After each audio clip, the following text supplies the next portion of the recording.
queridos irmãos, que Jesus os abençoe. Hoje nós vamos conversar sobre o Pai Nosso. Oração conhecida como dominical ou universal. Esta oração é o modelo ensinado por Jesus que encerra louvor, rogativa e reconhecimento. A oração se inicia como um ato de adoração a Deus. Ela resume todos os deveres do homem para com Deus, para consigo mesmo e para com o próximo. Ou seja, encerra uma profissão de fé, um ato de adoração e de submissão. Mas antes, nós vamos a uma pequena historinha sobre a oração dominical. Decorrido alguns dias, estando o mestre a ensinar aos companheiros uma nova lição referente ao impulso natural da prece, Simão lhe observou: Senhor, tenho procurado por todos os modos manter inalterável a minha comunhão com Deus, mas não tenho alcançado o objetivo de minhas súplicas. E o que tem pedido a Deus? Interrogou o mestre, sem se perturbar. Tenho implorado a sua bondade que aplane os meus caminhos com a solução de certos problemas materiais. Jesus contempla longamente o discípulo como se examinasse a fragilidade dos elementos intelectuais de que podia dispor para a realização da obra evangélica. Contudo, evidenciando mais uma vez o seu profundo amor e boa vontade, esclareceu com brandura e convicção: Pedro, enquanto orares pedindo ao Pai a satisfação de teus desejos e caprichos, é possível que te retires da prece inquieto e desalentado. Mas, sempre que solicitares as bênçãos de Deus, a fim de compreenderes a sua vontade justa e sábia, a teu respeito, receberás pela oração os bens divinos do consolo e da paz. O apóstolo guardou silêncio, demonstrando haver, afinal, compreendido. Um dos filhos de Alfeu, porém, reconhecendo que o assunto interessava sobremaneira a pequena comunidade ali reunida, adiantou-se para Jesus pedindo: Senhor, ensina-nos a orar. Dispondo-os então em círculo e como se mergulhasse o pensamento num invisível oceano de luz, o Messias pronunciou, pela primeira vez, a oração que ligaria a humanidade. Elevando seu espírito magnânimo ao Pai Celestial e colocando seu amor acima de todas as coisas, Jesus nos ensinou a orar. E assim, Jesus, atendendo ao pedido de seus discípulos, nos ensinou esta oração chamada Pai Nosso, para exemplificar como nós devemos nos comunicar, nos direcionar, nos ligar a Deus, né? Então, ele iniciou: Pai Nosso, que estás no céu, santificado seja teu nome. Por que Pai Nosso? Porque é Pai de todas as criaturas, de todos os espíritos, Criador supremo de quem todos provimos. Jesus sempre se referiu a Deus como meu Pai, de modo que é a Ele a que a prece se direciona. Por que Pai, né? O que ele quis dizer com isso? Primeiramente, por criação, uma vez que Ele é a causa primária de todas as coisas. Ele é também a causa de nossa existência. Devemos nossas vidas a Ele, assim como a criação dele, criaturas feitas por eles, podemos ser chamados também de filhos dele. Quando aceitamos a Deus como Pai, criamos um vínculo com o nosso próximo. É Pai nosso, de todos nós. Não é Pai só meu, não é Pai só do fulano. É nosso Pai. Se somos todos filhos do mesmo Pai, temos a obrigação de aceitar e conviver com o próximo como nosso irmão, já que somos filhos da mesma criação. Que estás no céu significa o universo em toda parte, que ocupa o infinito da sua criação, que estás em todos os lugares do universo, que os nossos olhos não podem descobrir. O nome de Deus está escrito em todas as obras da criação, desde o ramo de Eva e no menor inseto, até os astros que se movem no espaço. Mas Deus tem um nome? Nós o chamamos de diversas formas. Uns chamamos de Jeová, outros de Alá. Mas, em razão de outras línguas que querem dizer a mesma coisa, Deus. Não é o nome de Deus que devemos santificar, pois ele não existe, mas a sua ideia, sua essência. Como Deus não tem nome, ele só pode ser concebido pela ideia do que ele é, e devemos aceitar seus desígnios sem reclamar e obedecer às suas leis. Santificar o seu nome é colocar Deus em nossas mentes e corações com respeito e amor o tempo todo.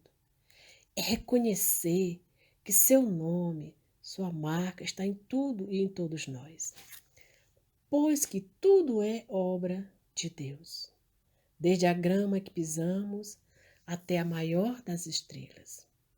Santificar o nome de Deus é confiar em sua sabedoria e bondade infinitas. Venha a nós, venha o vosso reino. Primeiramente, Deus não tem um reino material. O reino dele não é um reino material, um reino político, um reino que tem um local. O reino de Deus é espiritual. Ele existe na consciência de cada um de nós, colocado no momento de nossa criação como centelha divina. Ele é o destino para o qual fomos criados. O reino de Deus é a convivência com ele, é a perfeição dele. E esta perfeição só pode ser atingida pela evolução. Mas por que nós sempre estamos pedindo que esse reino venha até nós? Porque temos consciência de que estamos nele. Sabemos que precisamos melhorar, aceitarmos o fato de que cometemos erros. E como esse reino chega até nós? É quando procuramos evoluir, quando tentamos, dia a dia, por meio da oração, nos melhorarmos.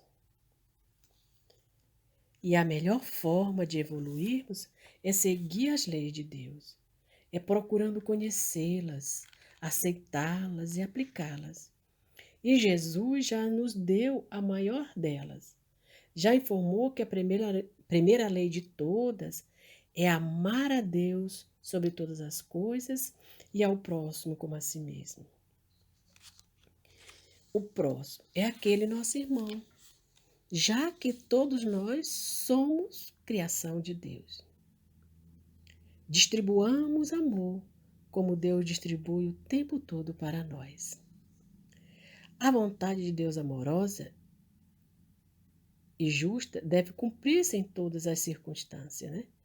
A sua lei de amor e de justiça devem ser obedecida por todo o universo. Ninguém Nenhum de nós podemos dizer que não conhecemos as vossas leis, porque estão gravadas na nossa consciência. E aquele irmão que a viola é porque vos desconhece estas leis. Seja feita a vossa vontade, na terra como no céu. Nós devemos observar as leis justas e imutáveis criadas por Deus, bem como praticá-las com amor e reconhecimento em nosso mundo, como ou são nas outras moradas do universo. Devemos pedir força para perseverar, continuar em frente, não desanimar diante das aflições, consciente de que tudo o que acontece é o melhor para nós.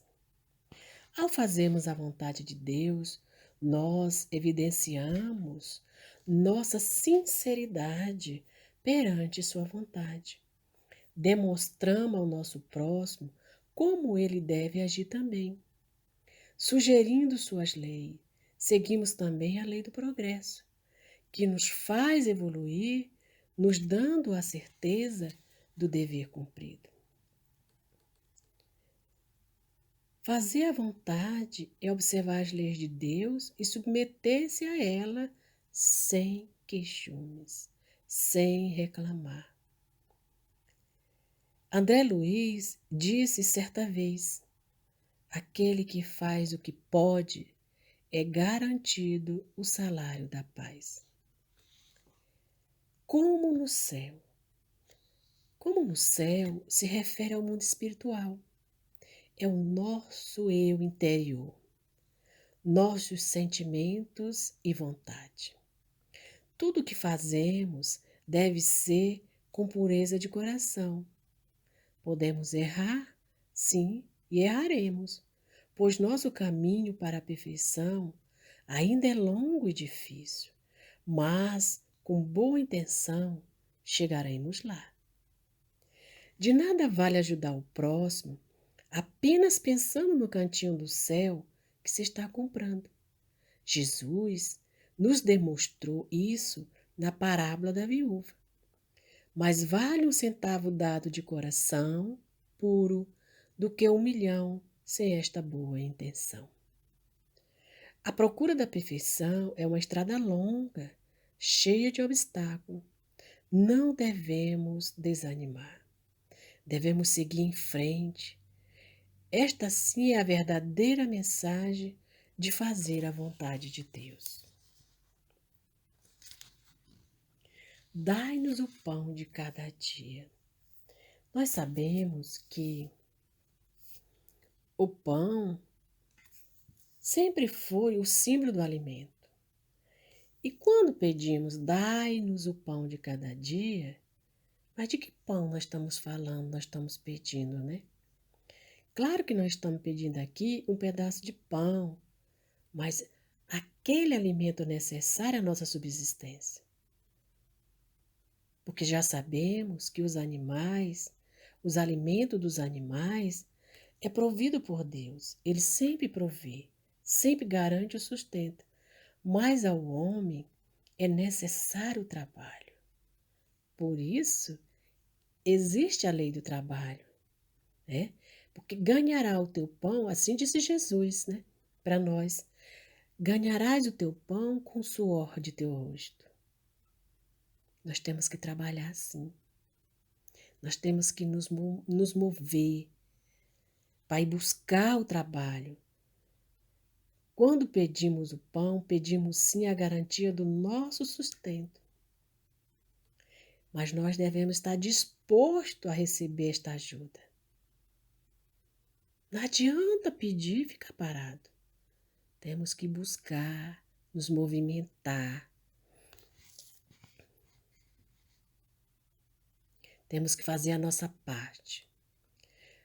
Basta lembrar que ninguém sai de porta em porta oferecendo trabalho. Por isso é que nós temos que ir trabalhar, que nós temos que nos preparar para o trabalho, porque ele não bate em nossa porta. Jesus também falou que nem só de pão vive o homem. Ora, ele quis dizer que o alimento que necessitamos vai muito além de nossa fome de comer. Necessitamos do alimento espiritual também, porque temos fome de viver, fome de aprender, fome de crescer, de amar, que também deve ser saciada. Por que nos dai hoje? Porque a oração deve ser uma obrigação diária de cada um de nós. Como o trabalho. Não se trabalha um dia para viver um mês, se trabalha um dia de cada vez. Assim deve ser também com nossas preces e, consequentemente, com nossa procura e ligação com Deus diária.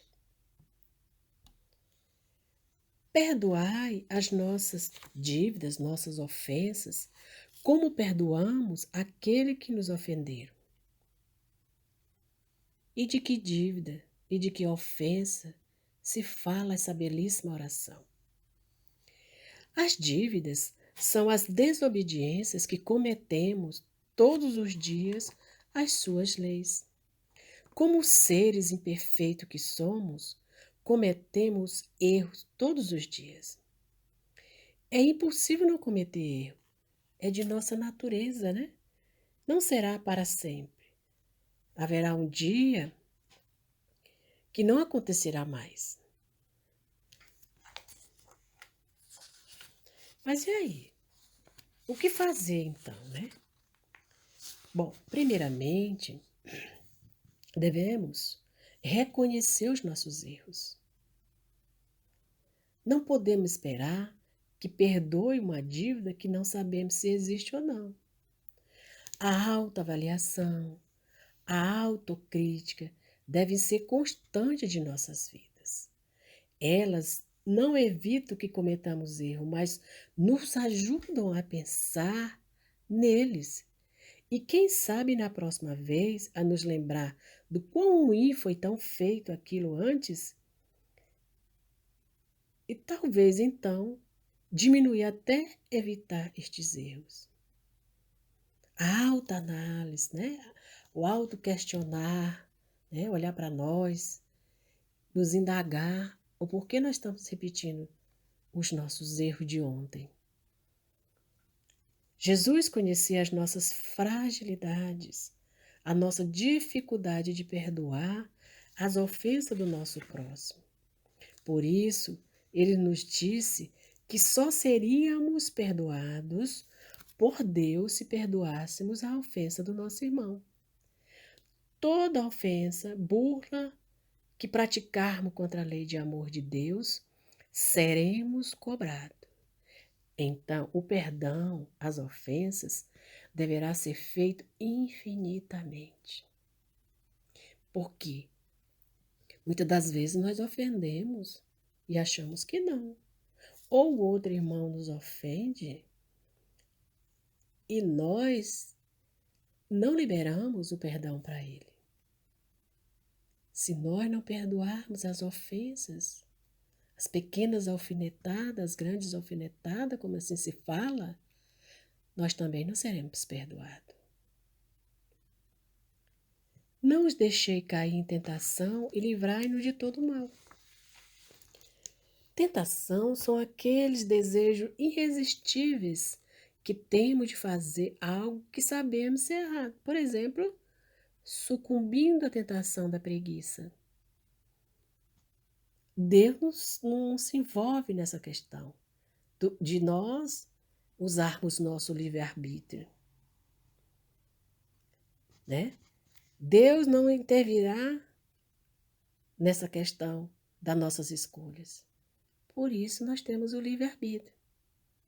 Deus respeita nossas decisões, certas ou erradas, mas em nossas preces podemos pedir força e discernimento. Força é dada pelos amigos espirituais superiores, que nos acompanham e inspiram. O conhecimento, só a experiência nos garante, mas podemos ouvir nosso bom senso e ele, em geral, nos indicará o que é melhor fazer. Que mal, né? É este que a oração fala. Sabemos que Deus é perfeição. Ele nunca poderia criar o mal, assim como ele não fez. Este mal a que nos referimos é a criação do próprio homem. O homem que cria as maldades, em razão do seu egoísmo, como consequência das infrações às leis de Deus. Ao pedirmos para nos livrar do mal, pedimos, portanto, para que sejamos ajudados a não errar ou falhar em alguma destas leis. Devemos estar conscientes que não existe fatalidade ou mal, mesmo quando tudo parece cair sobre nós. Não é por acaso, e sim como consequência de nossos erros. E se não vemos motivo, se fazemos tudo certinho, mas os problemas persistem, lembremos que não vivemos apenas esta vida e que muito do que passamos hoje é resultado do que fizemos ontem. E o que fazemos hoje é que irá determinar como será o nosso amanhã. Pedir a Deus força para resistir sempre às sugestões dos maus espíritos, que nos tentam desviar-nos do caminho do bem, nos inspirando maus pensamentos. A causa primeira do mal está em nós. E aí ele se aproveita das nossas más tendências viciosas para nos tentar. Por isso a necessidade de nos mantermos em oração e vigiar os nossos pensamentos. Jesus termina a oração dizendo: assim seja ou amém. Pedimos a Deus que todos os nossos desejos se realizem conforme a sua vontade e não a nossa, pois somente o Senhor sabe o que convém a cada um de seus filhos. Deus sabe perfeitamente do que nós precisamos. Às vezes nós pedimos coisas que Deus sabe que nós não podemos ter, que nós não podemos adquirir. Por isso Ele não permite. Mas outras vezes nós pedimos. Quando chega, nós queremos nos desfazer do que pedimos. Por quê? Porque já despertamos mais um pouco e chegamos à consciência que nós não precisávamos daquele pedido que fizemos. Então, Deus é só bondade. Deus é só amor. Deus é tudo para nós. É o nosso Pai. E Jesus nos apresentou como nosso Pai, o Pai nosso. Que Jesus